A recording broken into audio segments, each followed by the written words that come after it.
അതെ, നിങ്ങളെ എല്ലാവരെയും പോലെ ഒരു എക്സൈറ്റ്മെന്റ്. എപ്പോഴും വാർത്തകളിൽ ഇടം പിടിക്കാറുള്ള താരകുടുംബമാണ് നടൻ മോഹൻലാലിൻ്റേത്. ചെന്നൈയിൽ സെറ്റിൽഡ് ആയതിനാൽ വളരെ വിരളമായി മാത്രമാണ് മോഹൻലാൽ കുടുംബസമേതം മീഡിയയ്ക്ക് മുമ്പിൽ പ്രത്യക്ഷപ്പെടാറുള്ളത്. പൊതുചടങ്ങുകളിലും സുചിത്ര മാത്രമാണ് മോഹൻലാലിനൊപ്പം പോകാറുള്ളത്. പ്രണവ് മോഹൻലാൽ എപ്പോഴും യാത്രകളിൽ ആയതിനാൽ ഇന്ത്യയിൽ പോലും വളരെ വിരളമായി മാത്രമേ ഉണ്ടാകാറുള്ളൂ. മകൾ വിസ്മയയും വിദേശത്ത് പഠനവും മറ്റുമായി തിരക്കിലാണ്. ഏറെക്കാലത്തിനു ശേഷം കഴിഞ്ഞ ദിവസം മോഹൻലാലിനൊപ്പം സുചിത്രയും മക്കളായ പ്രണവ് വിസ്മയും തിയേറ്ററിൽ എത്തിയതിൻ്റെ വീഡിയോ വൈറലായിരുന്നു. ചെന്നൈയിൽ നടന്ന ബറോസിൻ്റെ പ്രിവ്യൂ ഷോ കാണാൻ എത്തിയതായിരുന്നു താരകുടുംബം. ഇതുവരെ നടനും നിർമ്മാതാവും ഗായകനുമായ മോഹൻലാലിനെ മാത്രമേ സിനിമാപ്രേമികൾ കണ്ടിട്ടുള്ളൂ.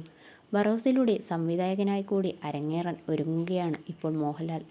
കഴിഞ്ഞ കുറച്ചധികം വർഷങ്ങളായി ബറോസിന് പിന്നാലെയായിരുന്നു നടൻ. ചിത്രം തിയേറ്ററിലേക്ക് എത്തിക്കഴിഞ്ഞിരിക്കുകയാണ്. ചിത്രത്തിൻ്റെ പ്രിവ്യൂ ഷോ ചെന്നൈയിൽ കഴിഞ്ഞിരുന്നു. നടൻ വിജയ് സേതുപതി, മണിരത്നം, നടി രോഹിണി തുടങ്ങി സിനിമാ ലോകത്തെ ഒട്ടുമിക്ക പ്രമുഖരും എത്തിയിരുന്നു. പ്രിവ്യൂ ഷോ കാണാൻ എത്തിയ താരങ്ങളെക്കാൾ മാധ്യമ ശ്രദ്ധ നേടിയത് മോഹൻലാൽ. കൂട്ടത്തിൽ ഒരു വീഡിയോ വലിയ രീതിയിൽ വൈറലാവുകയും സോഷ്യൽ മീഡിയയിൽ പുതിയ ചർച്ചകൾക്ക് കാരണമായി തീരുകയും ചെയ്തു. പ്രണവ് മോഹൻലാലിൻ്റെ വീഡിയോ ആണിത്.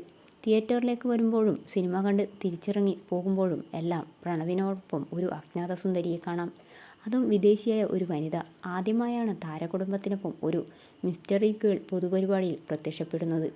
തിയേറ്ററിലേക്ക് നടന്നു വരുമ്പോൾ മുന്നിൽ സുചിത്രയും പിന്നാലെ പ്രണവും വിസ്മയും ഒപ്പം അജ്ഞാത സുന്ദരിയും കാണാം. തിരികെ കാറിൽ കയറി പോയപ്പോഴും പ്രണവ് വിസ്മയ്ക്കൊപ്പം ആ പെൺകുട്ടിയെ ഭദ്രമായി കാറിൽ കയറ്റി അയക്കുന്നതും കണ്ടിട്ടുണ്ട്. വർഷങ്ങൾക്ക് ശേഷം സിനിമയിൽ അഭിനയിച്ചപ്പോൾ റിലീസിന് പോലും കാത്തുനിൽക്കാതെ യാത്രകൾക്കായി പോയതാണ് പ്രണവും. മാസങ്ങൾക്ക് ശേഷം ഇപ്പോഴാണ് പ്രണവ് പൊതുപരിപാടികളിൽ പ്രത്യക്ഷപ്പെടുന്നത്. വീഡിയോ വൈറലായതോടെ പ്രണവിനോടൊപ്പമുള്ള അജ്ഞാത സുന്ദരിയെ കുറിച്ചുള്ള ചർച്ചകളും ആരംഭിച്ചു കഴിഞ്ഞു.